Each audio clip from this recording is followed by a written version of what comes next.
Muy buenos días otra vez, estimados compañeros de las primarias y secundarias dentro de Morelia y el estado de Michoacán que hacen favor de acompañarnos cada sábado en el coloquio Saber e Incluir.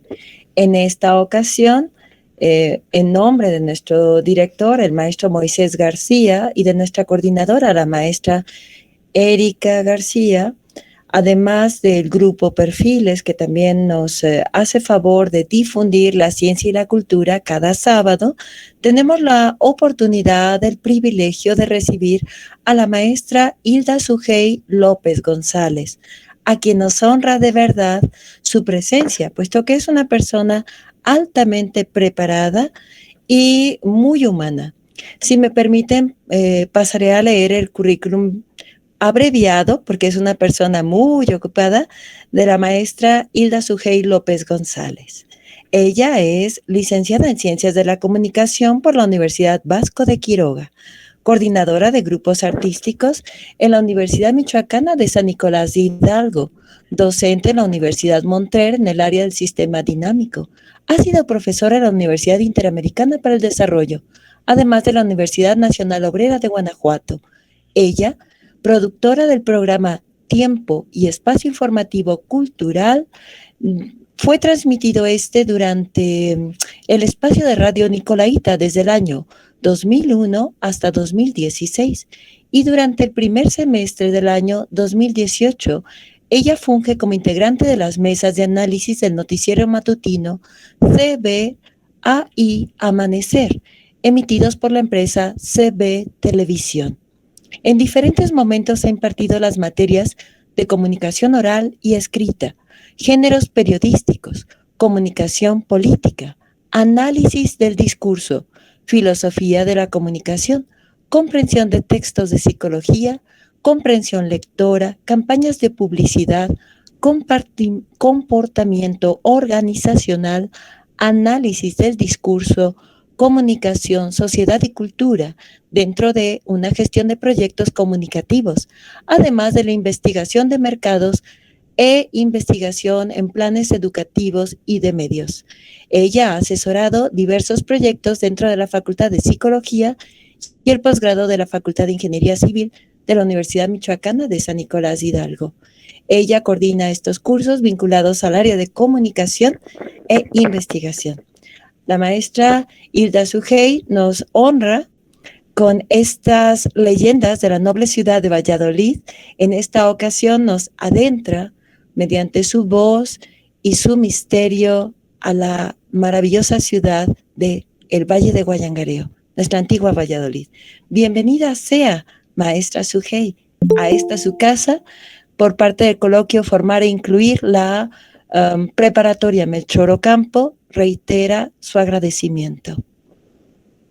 Muchas gracias, maestra Gaby, y muchas gracias a todos los que nos están acompañando desde casa por esta transmisión en vivo. Sean todos bienvenidos a esta participación de la Secretaría de Difusión Cultural con esta charla de las leyendas de nuestra ciudad. Me imagino que todos ustedes están familiarizados con el término de leyenda y pues me gustaría que algunas de las personas que están conectadas me dijeran qué son las leyendas, qué recuerdan ustedes que les han dicho en casa o en la escuela que son las leyendas. ¿Alguien por ahí? Adelante, ¿Que le Monse. gustaría participar? A ver, Monse Ábalos. Las leyendas son como mitos, pero tienen ciertas partes reales, ¿no? Ajá, bien. ¿Alguien más? Concuerdo con lo mismo de Monse. Muy bien, Cristian, ¿tú estás de acuerdo? Perfecto.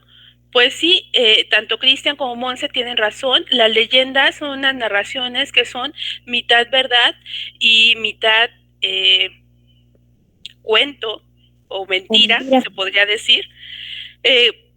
Son interesantes para nosotros. ¿Por qué? Porque precisamente nos muestran o son creíbles porque parte de lo que dicen tiene sentido y otra parte pues a lo mejor no lo tiene para nosotros. ¿Qué queremos decir con esto? Que cuando escuchamos un cuento, que son narraciones inverosímiles, es decir, que no son verdaderas y que todo lo que dicen ahí nos damos cuenta que no puede ser, pues decimos, esto no es verdad. Pero cuando escuchamos una leyenda, lo que nos mueve con las leyendas es lo que nos hace dudar de que si sí fue o no fue, de que si sucedió o no sucedió. ¿Ok? Por eso son importantes. Me imagino que han escuchado que nuestra ciudad está llena de leyendas, porque nuestra ciudad es muy antigua. Estamos próximos a cumplir 481 años. Eso significa que es una de las ciudades que se fundaron, de las primeras ciudades que se fundaron cuando llegan los españoles. Nosotros somos una ciudad antigua. A Morelia, que era el antiguo Valle de Guayangareo, luego fue el Jardín de la Nueva España, porque así se le llamaba, porque era tan hermoso, y después fue Valladolid y luego Morelia. Entonces hemos pasado por muchos nombres diferentes que han mostrado siempre como el favoritismo, incluso en su momento de España hacia nuestra región, porque era muy hermosa. Y pues bueno, nosotros tenemos que pues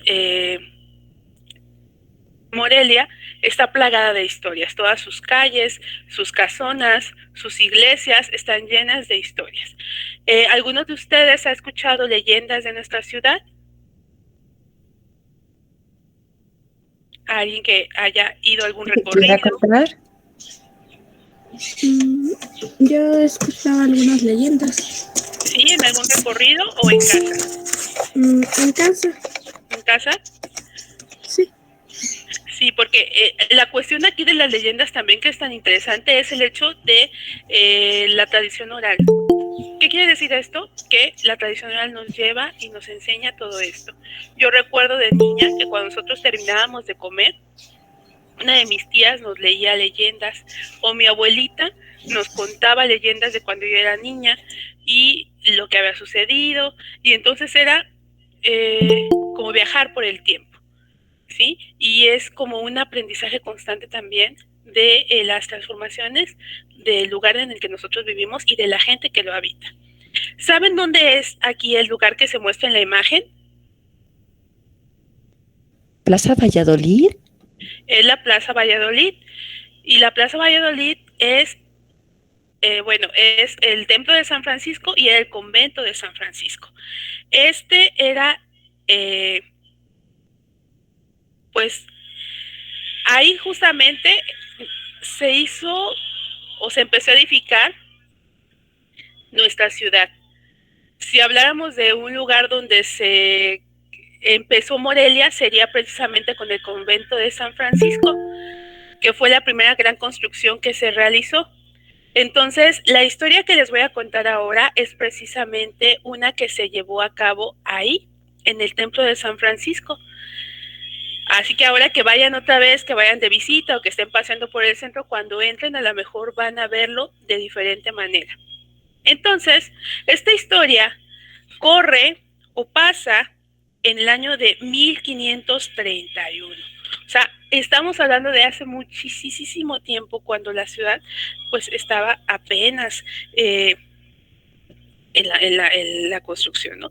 Y entonces, pues tenemos aquí el templo, claro que no era como lo vemos ahora, porque pues estaba apenas en ello, y había un Lego. ¿Saben ustedes? Bueno, si ahorita digo Lego, yo creo que lo más probable es que se imaginen los muñequitos y las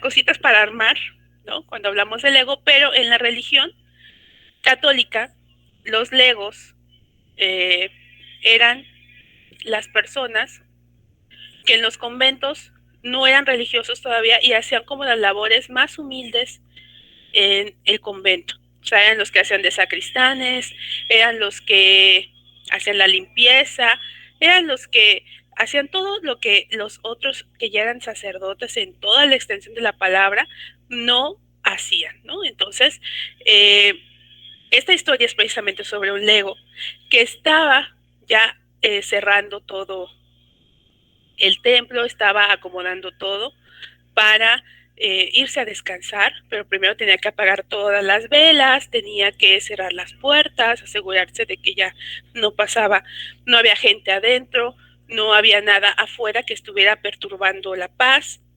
y ya se había dado el toque de las ánimas, que son unas campanadas específicas. Ya era una tarde, noche de noviembre, ya hacía un poco de frío, hacía aire, porque noviembre era, en aquel entonces sí había las estaciones muy bien delimitadas, y ya no se escuchaban a los pregoneros en la calle gritar nada, ya no se oía nada. Ya todo estaba en silencio, ya los perros se oían muy lejanos en los barrios que estaban más alejados, ladrando, y entonces pues ya que vio que todo estaba callado, pues él empezó a cerrar la puerta y revisar todo en orden. Entonces voy a empezar contándoles que pues Fray Benito, que así se llama nuestro Lego, cerró la puerta, puso la marquetería para que no se pudiera abrir, y de repente vio que de atrás venía un monje y que caminaba, o sea, se dirigía hacia donde él estaba, y se le hizo raro porque pues no había nadie, y él acababa de pasar y había revisado y no era hora, y no había escuchado que fueran a hacer alguna actividad. Entonces, de repente, pues la luna se asoma como por una ventanita, y por ese haz de la luna empieza a ver, cuando levanta la mano para llamarlo, que la mano no tiene carne, que solamente son huesos. Y entonces lo llama, y sigue caminando despacio mientras lo llama, ¿no? Y entonces el otro se asusta tanto porque ve la calavera, o sea, que lo señala y que lo llama, y empieza a correr hacia el claustro, o sea, hacia donde estaban los otros frailes ya acostándose. Y llega precisamente con su superior y le dice que hay un aparecido en la iglesia y que le llama. Y entonces el otro, que era don Fray Ignacio, le dice que no, que vaya, que no tiene que temer y que se vaya. Y pues el otro estaba todo asustado, todo espantado, entonces decide ir el padre superior con otros dos padres y con el pobre sacristán, ¿no? Y entonces resulta tal suerte que llegan, y el pobre Fray Benito estaba llore y llore y diciéndole que no hiciera que fuera, porque pues lo llamaba y los demás no lo veían, o sea, no veían al aparecido. Y pues el Fray Ignacio le dijo, tienes que obedecer, ve. Se fue. Y ya estaba casi oscuro, ya en eso se tapó hasta la luna y estaba todo muy oscuro allá en la iglesia. Y entonces empezó a temblar Fray Benito porque pues él decía que ahí estaba y nadie lo veía más que él, ¿no? Que lo llamaba con su mano del muerto. Y le dice a su superior, pues si te habla, ve. Tú no temas, o sea, tú tienes a Dios de tu lado, ve. Y entonces el pobrecito pues ya fue agarrando valor, tocando las bancas, tocando los espacios, hasta que llegó a la entrada de la cripta. Y entonces cuando llega a la entrada de la cripta, no ven, o sea, porque no vieron ahí sí cómo, porque los demás sacerdotes que estaban ahí con él no vieron. Se levanta la puerta de la cripta, que era muy pesada y que necesitaba varias personas para que la levantaran. Se alza, se sale toda la humedad, porque si alguna vez han ido a algún espacio bajo tierra, se siente así todo lo húmedo. Y algo se mete, que fue el fantasma. Y ahí sí escucharon que una voz le llamaba, ven, ven. Y pues el pobre Fray Benito fue. O sea, él obedeció. Y cuando llevan a actuar los otros monjes, de que vieron que el otro se metió, que se cierra la cripta y ya no pudieron levantarla. Cuando por fin la pudieron levantar y se tranquilizaron todos de que habían visto que sí se levantó de la nada la cripta y que se había comido al Lego, cuando por fin la levantaron, entraron a la cripta y entonces lo único que encontraron fue el hábito del Lego, todo roto, pero de él no encontraron nada, sino la pura, pues su pura ropa. Había desaparecido. Y nunca se explicaron ellos qué había sucedido. Ya con el tiempo, como esta es una leyenda, pues muchos dicen que pues el padre, o sea, el Lego realmente, como todos los iglesias tenían pasadizos, seguramente él escapó y se fue a hacer otras cosas, a vivir aventuras, y otros dicen que el muerto ya se lo llevó, que el muerto venía por él y se lo llevó a donde estuviera, y no hay más que decir, más que entender que hay cosas que no tienen explicación. Así que cada quien puede entender lo que quiera de esta historia. Y solo queda decir, como decían los viejitos, como me lo contaron, te lo cuento. ¿Cómo ven? ¿Cómo ven esta historia del Lego? Qué impresionante. Es sobre todo porque no hay muchas historias que no son conocidas. Casi siempre nos cuentan las mismas. Y esta es muy, muy bonita, y más imaginarnos, por ejemplo, este es el interior del templo de San Francisco. Claro que en aquella época no se iba a ver así, pero pues si ustedes se fijan, bueno, hay una entrada a las criptas porque antes era muy común.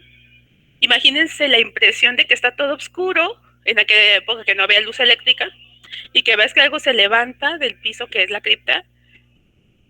Escuchas ya una voz que tú no veías antes nada, y luego desaparece la persona que estaba contigo.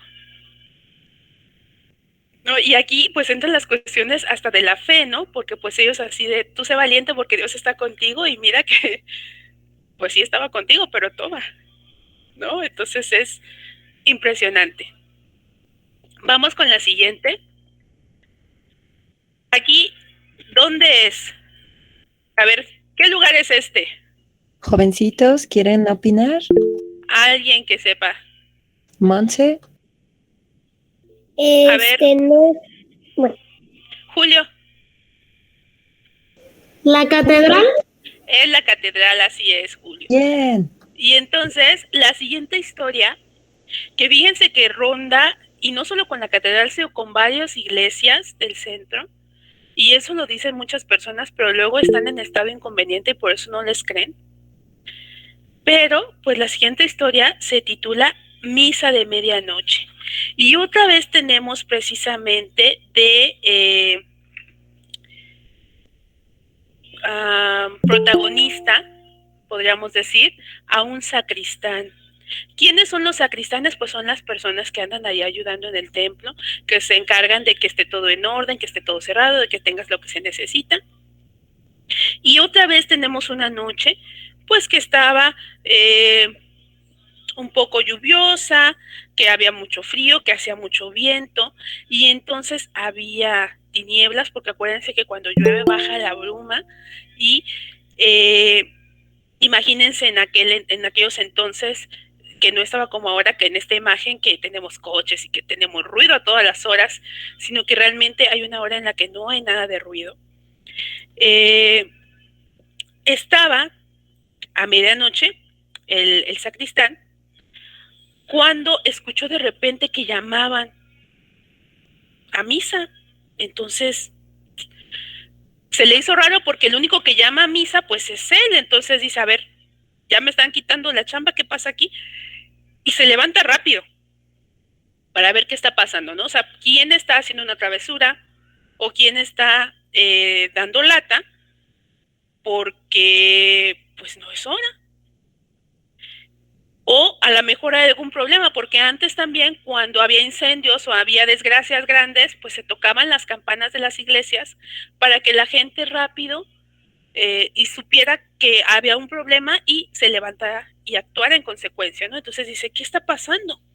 Y entonces entra a la iglesia y ve que todo está encendido, todo está preparado, todo está en orden, todo está hermoso, como para tener una celebración. Entonces él se queda de raro y de repente empieza a escuchar el órgano que suena. Si han visto el órgano de la catedral, es uno de los más grandes de Latinoamérica y uno de los más hermosos. Entonces, los sonidos de los órganos son muy bajos, así. Entonces empieza a escuchar que está sonando, que está tocando a alguien. Y ese sonido pues reverbera por toda la iglesia, suena en todo el templo y empieza a escuchar una marcha fúnebre. Las marchas fúnebres son piezas musicales que se interpretan exclusivamente cuando hay una marcha de cuerpo presente, cuando alguien muere y lo llevan a la iglesia a presentar a Dios para una misa y entonces se escucha. Y de repente oye que se abre la puerta de la cripta. Esta imagen que vemos aquí es una imagen real de la cripta de catedral. Y entonces escucha que se abre la cripta y que empieza a escuchar sonidos como de huesos que rechinan, de cuerpos que se unen, de movimientos, de músculos, y de repente empieza a ver y a escuchar sonidos y a ver movimiento, ¿sí? Y ve cómo empiezan a salir, ¿sí?, diferentes cuerpos en procesión y personas. Y sale también un obispo completamente vestido con su indumentaria, es de violeta y escarlata, o sea, con su traje para oficiar. Y entonces va toda la procesión y se van incorporando de varios lugares, porque ya ven que la catedral es muy grande, y están todos hasta llegando a sus lugares, tomando sus lugares, hasta llegar al altar. Y entonces se escucha un coro que está cantando la misa, y todos son, hay niños, hay adultos, hay mujeres, hay voces de niños, voces de hombres, de mujeres, o sea, hay una cacofonía de todas. Por lo general cuando uno va y hay un coro son puros niños, no hay adultos, o bien son adultos y niños, y entonces era de todo. Entonces empiezan a ver que se cantan diferentes piezas como el Gloria, como Ave María, y está consagrando el obispo, y de repente ve a otros sacerdotes ahí con él también, celebrando la misa, y siguen con una dinámica como si no existiera, y él viendo todo como si fueran personas vivas. De repente escucha como un estruendo muy grande y siente como si se fuera a caer la catedral, o sea, como si fuera a caerse. Y pierde el sentido. Al día siguiente lo encuentran ahí en el altar mayor, todo como lastimado, asustado, con fiebre, y a los pocos días entre sus delirios, pues él cuenta lo que vio y después de eso muere. Y entonces dicen, no saben si realmente él lo vivió, si se lo imaginó o si solamente fue algo que él profetizó, ¿no? Así de, después podemos seguir yendo a los ritos como cuando nosotros éramos jóvenes o cuando estábamos vivos, o sea, no perdemos como la misma esencia. Y pues bueno, como me lo contaron, te lo cuento. ¿Cómo ven? ¿Cómo ven esto que pasó en la catedral? Da Bastante escalofrío. interesante. ¿Sí? Y ahí fíjense que esto, hay muchas personas que luego dicen que como a las 3 de la mañana, que como a las 4 de la mañana que pasan, escuchan ruidos o ven movimiento y se supone pues que a esas horas no está abierto ninguno de estos lugares. Entonces, pues, curiosidades Misterio. y estamos inmersos en ellos, ¿no? Y precisamente esa es la riqueza de las leyendas, como los lugares ahí están, y si nosotros entramos, se siente esa atmósfera, pues se nos hace difícil no creer, ¿no? Vamos con la siguiente. Esta se titula La Mano Negra. ¿Alguien sabe dónde es este lugar? Chicos, ¿recuerdan esta plaza? Muy cerca y Antojitos. Sí, es la catedral, si no me equivoco. No, O un pueblo, un templo al lado de la catedral. está al lado, sí. ¿Es así? ¿Le suena a un señor San Agustín? Sí, y de hecho, Ah, según yo, que yo recuerde, ahí cerca es donde se venden los tamales. exacto. Ahí se venden los tamales y todo lo que uno quiera de antojitos, como bien había también comentado la maestra Gaby. Así es, este es el templo de San Agustín y bueno, era también un convento. Antes nosotros, bueno, todo estaba dividido en barrios. Estaba el barrio de San Francisco, de Capuchinas, de San Agustín, de San Juan. Todo estaba dividido en barrios, no estaba como ahora por colonias. Entonces, aquí tenemos a San Agustín. Y en San Agustín, por ejemplo, para cuando ustedes quieran, le pueden comentar a sus papás. Hay varias, hay una agencia que hace recorridos a la cripta de San Agustín y al campanario de San Agustín, los viernes, si no me equivoco, para que conozcan. También hay una pinacoteca, que es un lugar, al ratito les voy a mostrar una imagen, muy bonito. Al lado, que es en el convento, pues ahorita es una casa de estudiante. Ahí tristemente pues no se cuidan muchos de los murales que estaban en el convento, pero la historia precisamente que nosotros vamos a escuchar es una que a lo mejor han oído en otros momentos con diferentes situaciones y se da precisamente ahí en el convento de San Agustín. Así que imagínense a los chicos de la casa de estudiantes, seguramente les han de asustar seguido, pero pensemos en una noche de esas donde está lloviendo fuerte, está haciendo frío y vamos a escuchar de un padre que le decían el padre Morocho.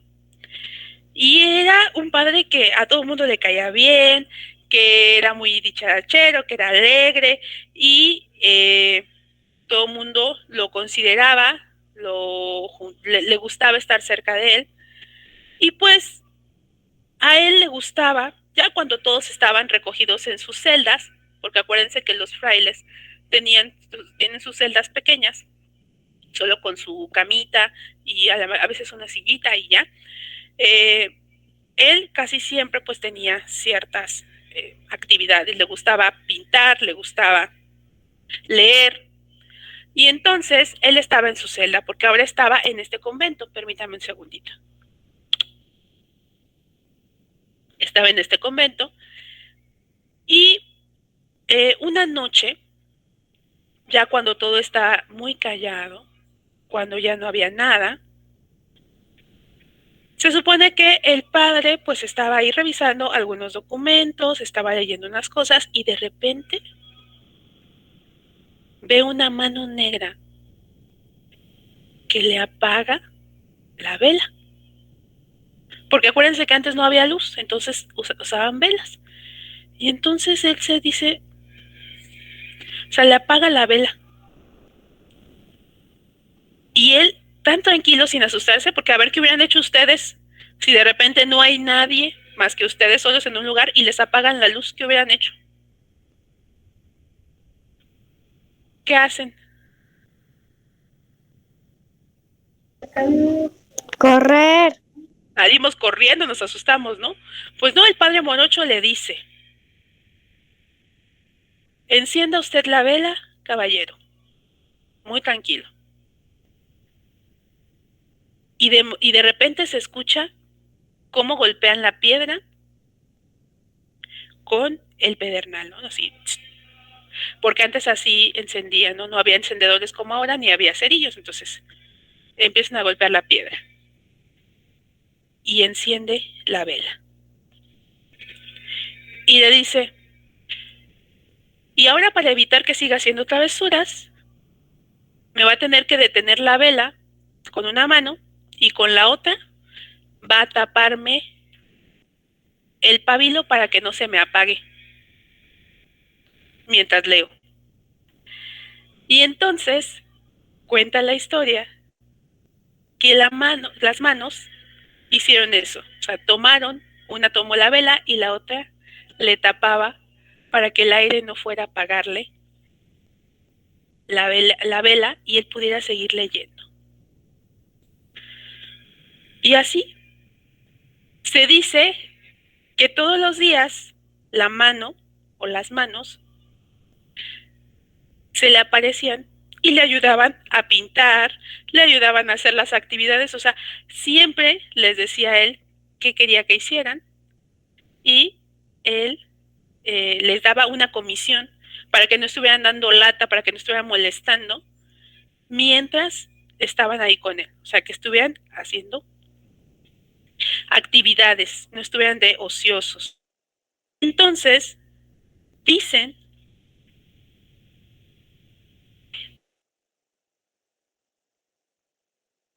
padre Morocho ya se tenía que ir a otro lado, a otro convento, porque acuérdense que no siempre se quedan en un mismo lugar, entonces él ya tenía que irse y que un día antes de que él se fuera, una noche antes, la mano le señalaba un lugar en su celda y él le dijo así como que la ignoró, pero le señalaba y le señalaba ese lugar y él decidió no hacerle caso, ¿sí? Y ella le señalaba y le señalaba y él dijo nada, cerró sus ojos y se durmió. Dicen que después de muchos años pasaron de que el padre Morocho ya se fue y estuvo por ahí, hubo otro fraile que llegó a habitar esa misma celda y que ese sí le hizo caso a la mano y que ahí donde la mano le señaló encontraron un tesoro muy grande de muchísimas monedas de oro que estaban enterradas ahí donde le señalaba la mano. Entonces, imagínense, dicen que cuando a alguien se te aparece y te dice que que te señala algún lugar en específico, dicen que ahí hay tesoros o ahí hay dinero. Y pues en ese entonces, pues Fray Morocho no lo quiso. Fray Morocho pues tuvo un amigo que le ayudaba a hacer su trabajo y que pues quizá yo creo que le hablaba, aunque el otro nunca le contestaba nada, pues él a lo mejor le contaba sus cosas y disfrutó sobre el placer de su compañía y el otro pues él se sintió también como apreciado, ¿no? Pero después se encontró ese dinero, así que imagínense. ¿Qué hubieran hecho ustedes si se les aparece una mano negra y les señala un lugar? ¿Qué habría pasado? Yo corro al lado contrario. Te vas para el lado contrario, sí. Yo creo que también haría lo mismo. Sí, hay muchos lugares donde dicen así, en las casas que han encontrado dinero, que han encontrado personas también, porque antes se emparedaban a las personas en las casas. Entonces ha habido muchas situaciones diferentes, ¿no? Entonces, ¿cómo ven estas historias de nuestra ciudad? Nos da un poquito de escalofrío, maestra Sugey. Sí, miren, esta es la pinacoteca de San Agustín. Esta la pueden ver todos los días, está prácticamente abierto. Cuando está abierto el templo, está del lado del altar mayor, al lado izquierdo. Lo que se ve aquí abierto es donde se cambian los sacerdotes, pero mientras está como ese espacio. Es famosa, es importante. Son de esos lugares que a veces no sabemos que están y que se encuentran en nuestra ciudad. ¿Y tiene pinturas originales? ¿Son frescos? Sí, son originales, sí. Sí, todos son originales y son frescos, sí. Un gran valor histórico. Así es. Entonces, si pueden pasar por ahí a San Francisco, si se fijan, casi estas historias pues están en el mismo, están muy cerca. Cuando estén en el centro, si tienen oportunidad de pasear, a lo mejor ya van a ver los lugares con diferente percepción. Y vamos con la última historia, porque podríamos llevarnos mucho tiempo, pero no tenemos tanto. Y además hay muchísimas historias, casi aquí en cada casa y cada espacio hay una historia. Vamos con la última. ¿Alguien sabe dónde es este lugar? Les damos una pista, también está en el centro histórico, muy cerca de la Prepa 5. Un poquito más abajo. No sé. Recordar un templo que se llama del Carmen.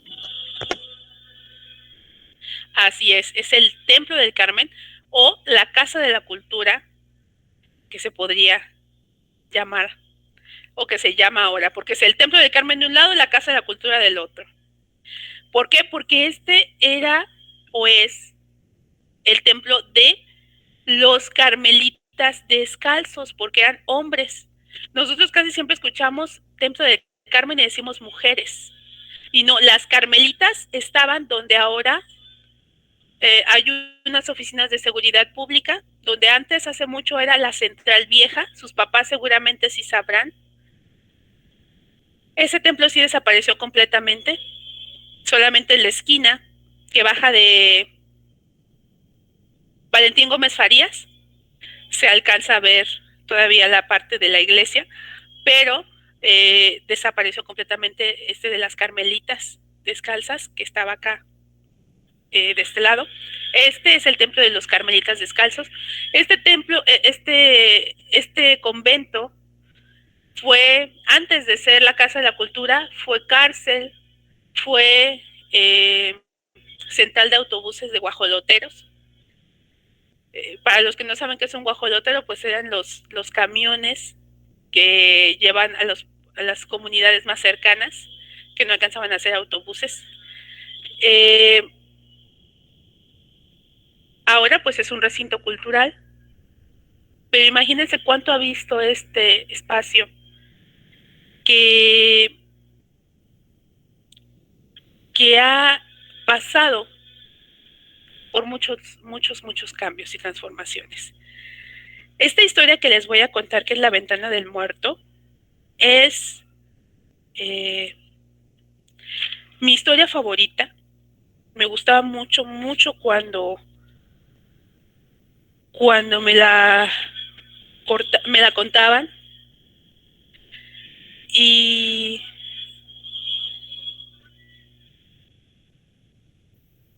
habla precisamente de un fraile que era muy travieso, que era muy latoso, que le gustaba hacer desatinar a los otros frailes, que era incorregible, hacía enojar a todos, no llevaba pues bien las reglas, era impaciente, era travieso, era latoso, era infantil, se podría decir para ellos, ¿no? Porque todos correctos, siempre muy ordenados, y él no podía. Y entonces me voy a permitir estas y leérselas porque me resulta tan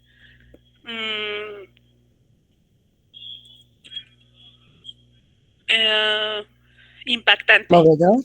Ah. Es muy impactante. Y bueno, dice: Fray Jacinto practicaba la regla del convento con toda puntualidad. Y en esto era un modelo de vocación religiosa, ayunos perfectos, sin tomar la parvedad permitida en algunas épocas del año, asistencia puntual al coro, sin haber tenido jamás que llevar atada a la espalda la famosa almohada, símbolo de la pereza, en la penitencia casi cruel consigo mismo, aunque a veces disciplinaba a los demás en la oscuridad del misterio. Nadie oía ni ayudaba a la misa con mayor devoción que él.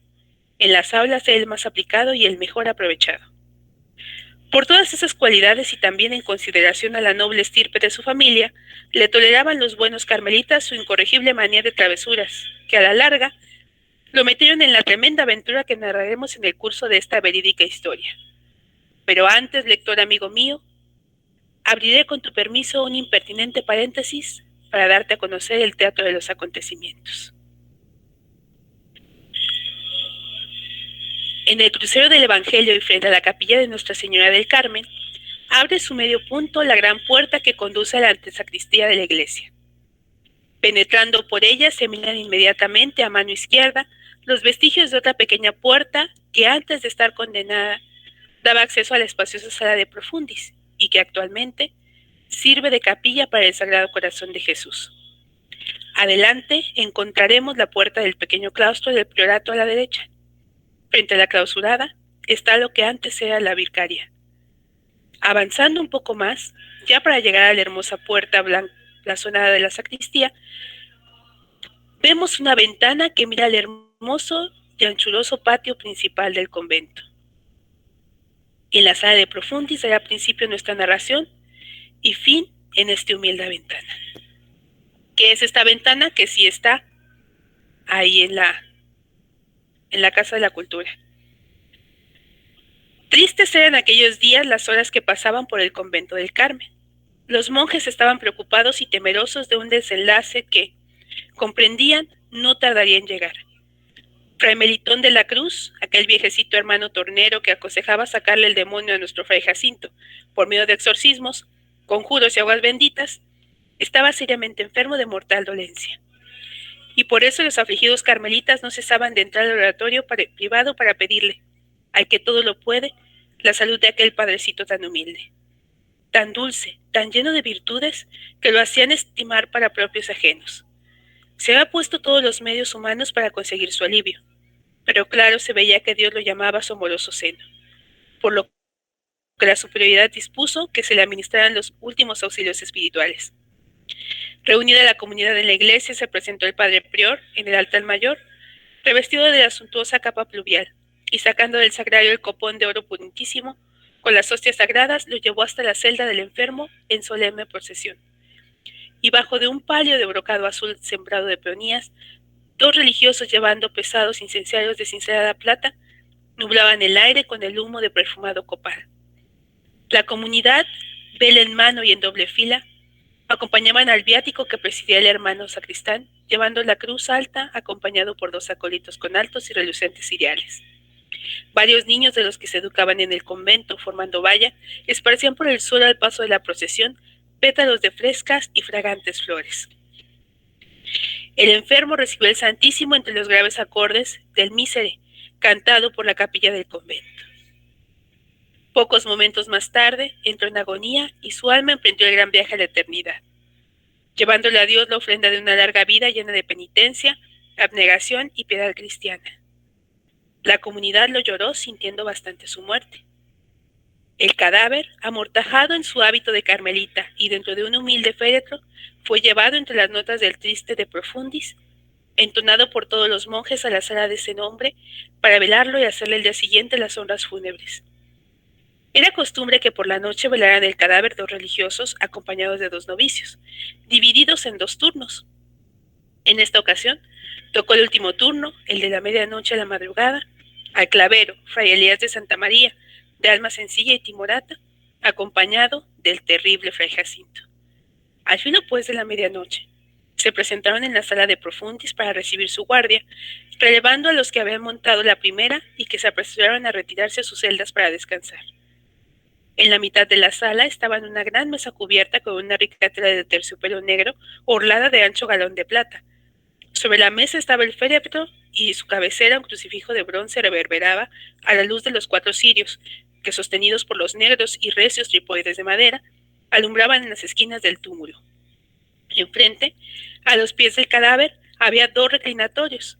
A lo largo de las paredes, unas bancas amplias y relucientes daban cómodo asiento a los veladores voluntarios. En el extremo de la sala, empotrado en la pared, se miraba un altar pequeño con la imagen del señor San José. A la derecha, cubría el muro una enorme pintura al óleo, donde un mediocre pincel intentó representar una infinidad de detalles del juicio final. A la izquierda clareaban la pared 2 ventanas que miraban al patio del priorato. Nuestros veladores, arrodillados en los reclinatorios, se pusieron a rezar con toda la devoción el oficio de difuntos. Sus voces resultaron monótonas y arrulladoras en aquel recinto de la muerte. Cuando terminaron su rezo, tan largo y tan cansado, se fueron a sentar en la banca más próxima a la salida. Soñolientos y impresionados cruzaron los brazos sobre el pecho, hundiendo las manos en los amplios vuelos de sus mangas. E inclinando la cabeza se ensimismaron en las profundas meditaciones que el frío y el silencio de la noche alongaron hasta quién sabe qué regiones nunca conocidas. Al poco rato, la gotera de uno de los cirios empezó a repicar lenta y pesada sobre el tazón de hoja de lata de su trípode. Fray Jacinto se levantó presuroso y armándose de pesadas despabiladeras, fue a corregir el desmayado pabilo, que ya había abierto ancho y profundo surco en la atestada vela. De paso podó las pavesas de los otros 3, y regresando al lado de su compañero se volvieron a hundir en las profundas meditaciones. Cuando la torre de catedral dio las 2 de la mañana, Fray Elías se removió suspirando profundamente. Fray Jacinto lo imitó. Después, siguió la noche demandando su silencio. Desde las ramas de las gigantes del atrio, un tecolote empezó a quejarse con su canto agotero. Fray Elías se volvió a mover, Fray Jacinto dormitaba. Fray Elías, levantándose, invitó a su adormecido compañero a rezar un sudario. Ambos fueron a hincarse en los reclinatorios. El susurro de la piadosa oración estuvo un buen rato flotando en las tristezas de aquella sala. Cuando terminaron, volvieron a sentarse en la banca y a hundirse en sus pensamientos. El frío de la madrugada empezó a morder las caras de nuestros veladores y un sueñecito impertinente aletaba sobre sus cabezas. Los gallos del barrio empezaron a cantar. El hermano Clavero, inclinándose a su compañero, le dijo con voz tímida y en secreto: «Hermano, tengo mucha hambre. ¿Qué haré?» «Pues, hermano», contestándole Fray Jacinto, «en eso mismo estaba yo pensando, y como en estas ocasiones nuestra regla nos permite tomar una parvedad, déjeme su merced que en una carrerita vaya a la cocina a hacer los chocolates y me los traiga aquí». «Ay, no, hermano Jacinto, yo no me quedo solo aquí». «Pues entonces, padre, ¿cómo le hacemos? Ni modo de que dejemos solo al cadáver».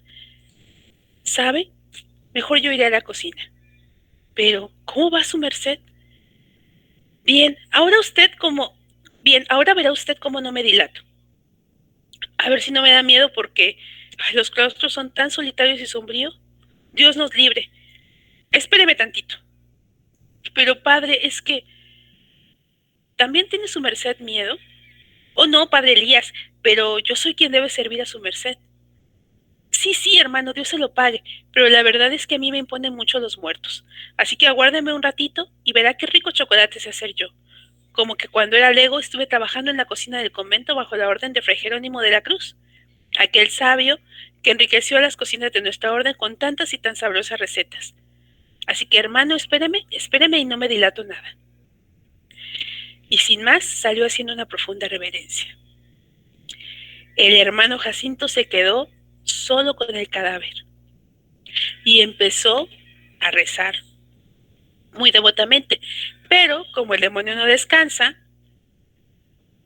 se le empezó a activar la cosquilla y su genio travieso interrumpió sus oraciones, diciéndole que sería muy apropiado darle un susto a su compañero, que era tan timorato. Así que dicho y hecho, se levantó del reclinatorio, se acercó hacia el ataúd, sacó al muerto con sus brazos e intentó sentarlo en la banca, para que cuando llegara Fray Elías creyera que era él y le ofreciera el chocolate que le llevaba. Lamentablemente, como el cuerpo ya estaba muy rígido por la muerte, pues no lo podía sentar, ¿sí? Entonces, pues se quedó y lo recargó en la puerta para que esperara al hermano con el chocolate. Ya se estaba el burle y burle, o sea, se aguantaba la risa, nada más de pensar la reacción del hermano que iba a traer el chocolate, y él fue a esconderse mientras para esperar y ver qué iba a suceder, ¿no? Después de un ratito se empiezan a oír los pasitos de que ya venía el hermano con el chocolate y luego empieza a leerlo y de repente empieza a verlo de lejos, ¿no? Que ya viene.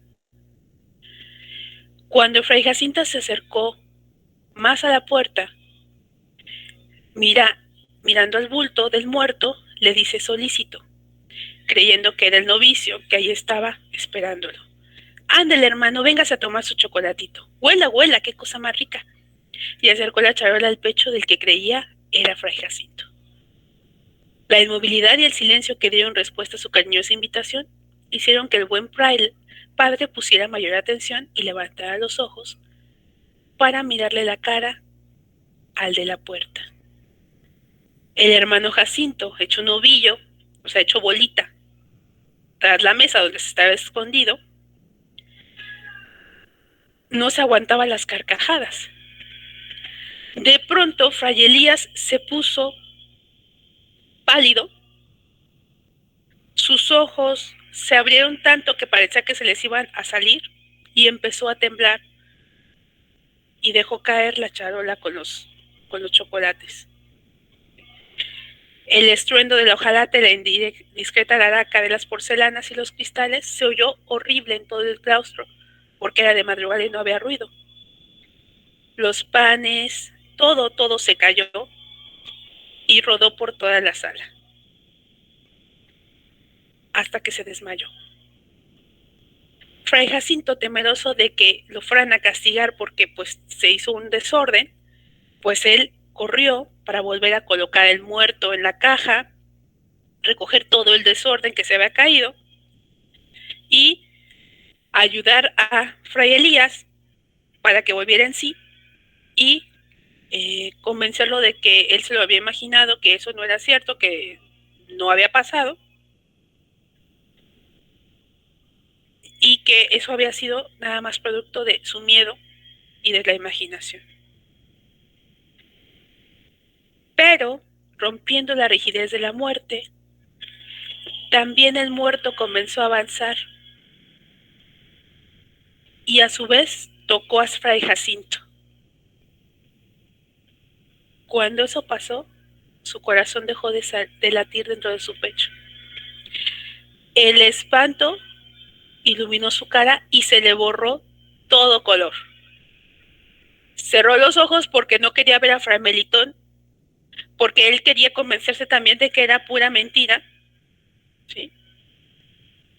Y en eso vio que Fray Melitón silenciosamente seguía avanzando hacia él y que había tomado una vela de las que estaban ahí colocadas y que quería atacarlo con ella. Entonces empezó a correr, rodó por todos lados, corrió, empezó a correr intentó pedir auxilio, pero todas las otras puertas estaban cerradas y solamente podía ver a Fray Melitón que lo perseguía, y él gritaba por todos lados. De repente, sus ojos vieron la ventana que vemos ahorita aquí en la imagen, y vio que se veían el cielo, o sea, alcanzó a ver el cielo, y corrió hacia la ventana para ver si podía salir por ahí. Si podía brincar hacia el patio, o sea, no le importaba dónde, pero ya no quería estar en el mismo lugar. Y en eso, pues él llega a la ventana y ve que ahí está el cadáver de Fray Melitón, parado frente a la ventana, extiende el brazo y le toca el pecho. Fray Jacinto no puede más y se desmaya. A la mañana siguiente, llegan los demás frailes, encuentran el cadáver de Fray Melitón recargado en la ventana. En los pies de él está el cuerpo desmayado de Fray Jacinto. Allá en la sala donde estaban velando se encuentra tirado Fray Elías. El pobrecito está todo acurrucado, desvariando. Y después de mucho tiempo que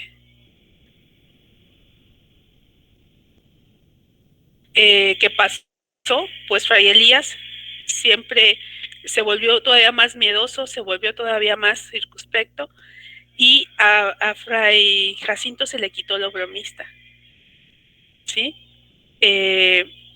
Contaba la gente del convento que cuando se hacía de noche y las sombras entraban por el patio del convento, entraba también al corazón de Fray Elías el recuerdo de aquella tremenda noche.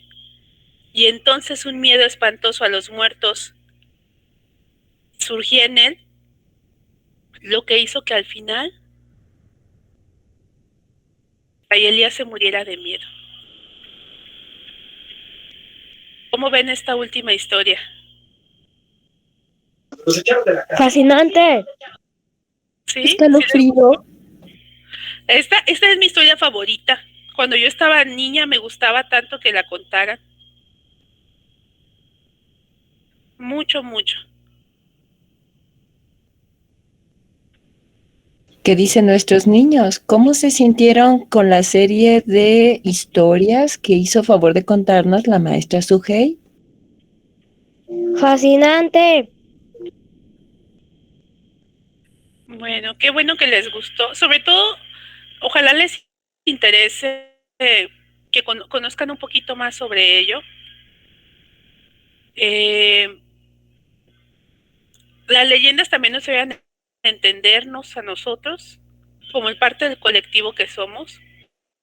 No sé si ya se cambió la diapositiva. Esta imagen última es la imagen de la cripta que está ahí en la Casa de la Cultura. A esta también se puede uno pasar y verla. Está en el patio del Quijote, no sé si lo ubican. Es el patio que se ve desde afuera. Por ahí está la entrada. Esta la descubrieron apenas en los 70s, cuando estaban haciéndole unas adecuaciones a la Casa de la Cultura. No, en los 60s, en mediados de los 60s fue que lo descubrieron. Estaba inundada completamente y ya fue que la encontraron y ya la rehabilitaron y se puede pasar. A veces se encharca también, pero se puede pasar y conocerla. Sobre todo en la fecha de octubre, la abren para dar recorridos. Es muy poquito, porque tampoco dejan que uno vaya muy adentro, pero sí podemos apreciarlo. ¿Cómo ven? Y bueno, los libros que yo estuve, o de los que yo me basé, bueno, se llama Leyendas de Morelia, de Francisco Alcocer. Este es un texto que ya no lo encontramos fácilmente, es muy viejito, y este otro que se llama Leyendas de la muy noble y leal ciudad de Valladolid, hoy Morelia, de Francisco de Paula León. Francisco de Paula León fue maestro de Francisco Alcocer. Esta es una edición de la Universidad Michoacana, también ya hace mucho que no la hace. Y era de, a veces lo edita Morevallado Editores. Entonces, si alguna vez los ven, sobre todo a veces en los puestos de revistas, hace poco que lo vi, está muy bonito, la forma de narrar es muy buena porque el lenguaje que utiliza también nos educa, porque no es lo cotidiano lo que usamos nosotros. Y pues eso sería todo por mi parte. Betty quería hacer una pregunta, maestra Sujei. Perdón. ¿Por qué el muerto se movió? Pues es la parte inexplicable. Yo creo que ya ven que él desde antes quería reprender a Fray Jacinto porque era muy latoso y decía que había que ponerle un correctivo. Y ha de haber dicho que él no iba a ser parte de sus bromas. Y como no pudo darle un correctivo en la vida, se lo dio en la muerte, yo creo. ¿O qué piensan ustedes? Es muy cierto, maestra Sujei. Todos aprendemos en vida o más allá de la vida a respetar a las personas con quienes convivimos. Es toda una lección ética el hacer lo correcto.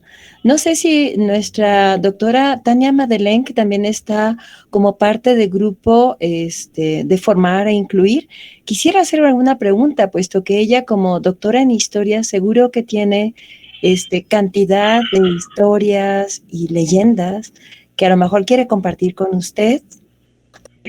Pues yo más bien creo que deberíamos empezar a trabajar, doctora, también la cuestión de recopilar esta información, porque esas son historias del siglo XIX y principios del siglo XX. Yo creo que hay mucho ahora que recopilar, porque se cuentan muchas historias, muchas leyendas, y pues esos dos libros son clave. También hay uno que editó el Futurama sobre leyendas de Morelia.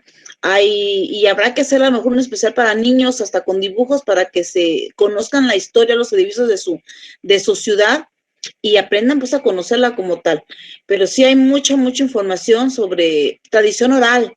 De hecho, por ahí hay muchos cuentos en lo que llamaban en su momento, es el convento de capuchinas, ahí con las famosas niñas arroceras que trabajaban precisamente, que estaban aquí, ahí estudiaban como un internado, que también tienen muchas historias. Este internado desapareció hace como 50 años, pero siguen vivas muchas arroceras y tienen mucho que contar.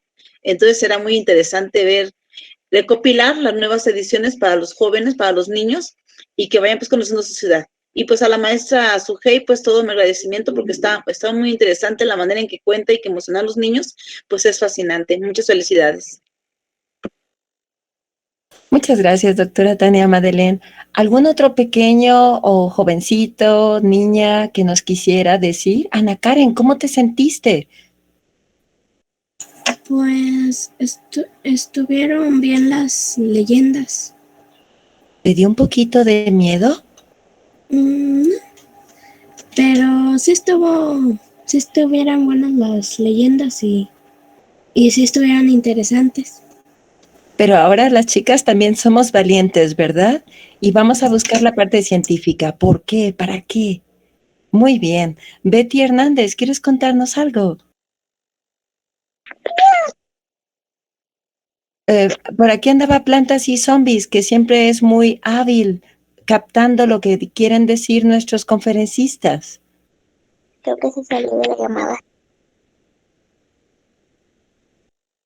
Geraldine, ¿algo que nos quiera contar sobre este mundo de las historias?